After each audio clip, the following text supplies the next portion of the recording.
Right psychology for beginners to enter in stock market. जो नए लोग हैं उनकी स्टॉक मार्केट में एंट्री करते वक्त क्या मानसिकता होनी चाहिए, क्या सोच होनी चाहिए, इसके ऊपर हम एक सीरीज चलाने वाले हैं। कुछ साल पहले की बात है, मुझे एक दोस्त ने ऐसे बोला था कि उसके अकाउंट में 1 लाख रुपीज़ पड़े हुए थे। उसने वो स्टॉक मार्केट में लगा दिए।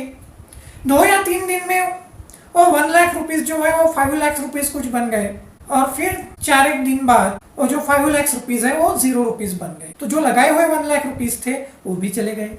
अब इस इंसान को ये भी पता नहीं था कि इसने कहाँ पैसे इन्वेस्ट किए, कौन से सेगमेंट में इन्वेस्ट किए, क्यों इन्वेस्ट किए। इस एग्जाम्पल की बात हम आगे आने वाले वीडियोस में और करेंगे।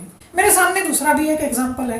एक इंसान ने कहीं कमेंट में लिखा था कि भाई मैंने स्टॉक मार्केट में 3 लाख रुपीज़ इन्वेस्ट किए।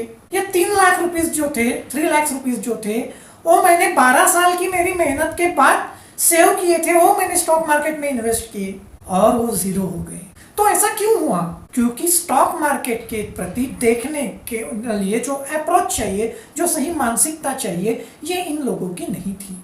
तो फिर नए लोगों ने स्टॉक मार्केट में एंटर कैसे होना चाहिए, उनकी मेंटालिटी क्या होनी चाहिए, सोच क्या होनी चाहिए, इसके बारे में हम इस पूरे वीडियो सीरीज में बात करने वाले हैं, चर्चा करने वाले हैं। तो मैं आपसे गुजारिश करता हूं कि कृपया आप मेरा ये सुयोधन देशमुख चैनल सब्सक्राइब करें, बेल आइकॉन भी दबाएं, और अगर आपके कोई सवाल हो तो वो सवाल कमेंट में ज़रूर पूछें। कुछ लोग दोस्तों ऐसे होते हैं जो स्टॉक मार्केट में आने से डरते हैं।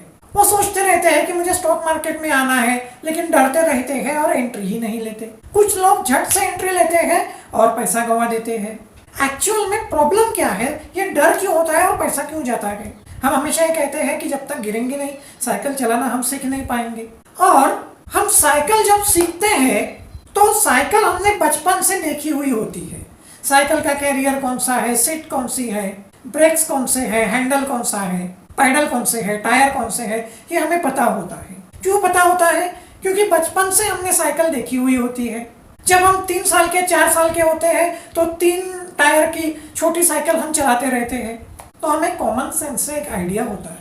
जब हम स्टॉक मार्केट में आते हैं तो हमें कुछ पता नहीं होता, क्योंकि बचपन से हमने स्टॉक मार्केट देखा नहीं होता, तो हमें उसका कैरियर कौन सा है, हैंडल कौन सा है, सीट कौन सी है, पैडल कौन सा है, ये पता ही नहीं होता। अब आप देखो, अगर कोई साइकिल चलाना सीख रहा है और अगर वो गिरता है तो हम कहेंगे उठ जा बेटा, तो सीख जाएगा, कोई बात नहीं, सीखने के प्रोसेस में ये होता है। लेकिन वो साइकिल चलाने के लिए कैरियर पे अगर बैठता है और अपनी पीठ अगर हैंडल की तरफ करता है और फिर गिरता है, तो आप क्या कहेंगे? अरे भाई, कम से कम साइकिल को समझ तो लेता, हैंडल कौन सा है, किस डायरेक्शन में बैठना है। तो स्टॉक मार्केट को बिल्कुल भी ना समझते हुए, बुनियादी जो मिनिमम जानकारी होनी चाहिए वो भी ना लेते हुए अगर कोई स्टॉक मार्केट में पैसे इन्वेस्ट करता है, तो ऐसे इन्वेस्टमेंट को हम फुलिश इन्वेस्टमेंट कहेंगे, और ऐसा आदमी तो टिकेगा ही नहीं। भाई, आप गिरते हो स्टॉक मार्केट में, कोई बात नहीं, लेकिन कम से कम थोड़ा कॉमन सेंस तो आपको हो। तो ये एक बात है। तो दोस्तों, ये जो कॉमन सेंस है, ये कॉमन सेंस है, बुनियादी जानकारी सिर्फ नहीं है कि ब्रोकर कहाँ होता है, शेयर कैसे खरीदना है, बल्कि उससे भी ज़्यादा हमें क्या अप्रोच रख के ट्रेडिंग में आना है, स्टॉक मार्केट में आना है, क्या साइकोलॉजी होनी चाहिए, क्या सोच होनी चाहिए, ये हमें समझना ज़्यादा ज़रूरी है। इस बात को आपको समझना होगा, ये मुझे यहाँ पे कहना है। और एक हमारा प्रॉब्लम ये होता है स्टॉक मार्केट में कि हमें स्टॉक मार्केट, शेयर मार्केट, ये एक एटीएम मशीन लगने लगती है। बैठ गए, पैसे हैं अकाउंट में, कुछ ट्रेड ले लिया, कुछ पैसे अर्न कर लिए, बस इतना सिंपल हमें लगने लगता है।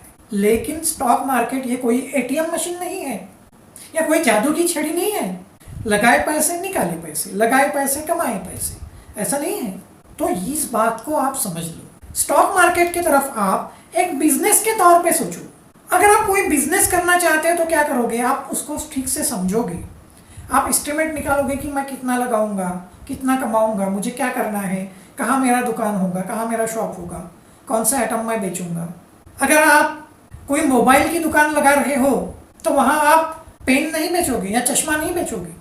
अगर आप क्लिनिक चला रहे हो, डॉक्टर हो, तो आप वहाँ कोई इंजीनियरिंग का मैप नहीं बनाओगे, सिविल इंजीनियर जैसे बनाते हैं। वहाँ आप आर्किटेक्ट का ऑफिस नहीं का सामान नहीं लाओगे, आप जो क्लिनिक में लगती है चीज़ें वो खरीद के लाओगे। तो इस बात को समझो, इसको बिजनेस की तरह आपको लेना होगा, इसको सोर्स ऑफ इनकम के तौर पे आपको ट्रीट करना होगा। शेयर मार्केट आसान भी है और कठिन भी है। Share market is easy and difficult. Easy इसलिए है क्योंकि अगर समझ लिया तो शेयर मार्केट इजी ही इजी है, और नहीं समझा तो शेयर मार्केट डिफिकल्ट ही डिफिकल्ट है। शेयर मार्केट समझने को वक्त दिया तो शेयर मार्केट इजी ही इजी है, वक्त नहीं दिया, पहले दिन से ही इनकम चाहा तो शेयर मार्केट डिफिकल्ट ही डिफिकल्ट है।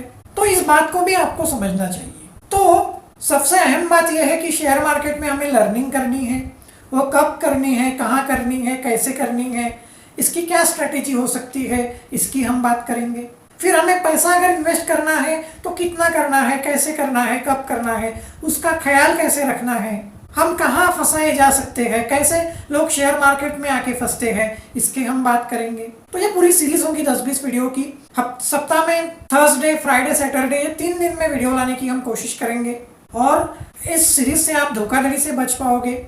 सही मायने में अगर आप कोई क्लास लगाते हो, कहीं सीखते हो तो, या कोई किताब से सीखते हो तो कैसे इन सब चीज़ों का इस्तेमाल करना है, इसकी आपको जानकारी होगी। शेयर मार्केट में आप किसी और पे डिपेंड अगर नहीं रहना है, खुद को ग्रो करना है, खुद का नॉलेज ग्रो करना है, सेल्फ डिपेंडेंट अगर बनना है, तो उसके लिए आपको क्या करना चाहिए, क्या सोच होनी चाहिए, क्या मेंटालिटी होनी चाहिए, ये सारी बातें जो है इसके डिटेल डिस्कशन जो है ये इस सीरीज में हम करने वाले हैं, जो आपके लिए काफ़ी फायदेमंद साबित हो सकती है।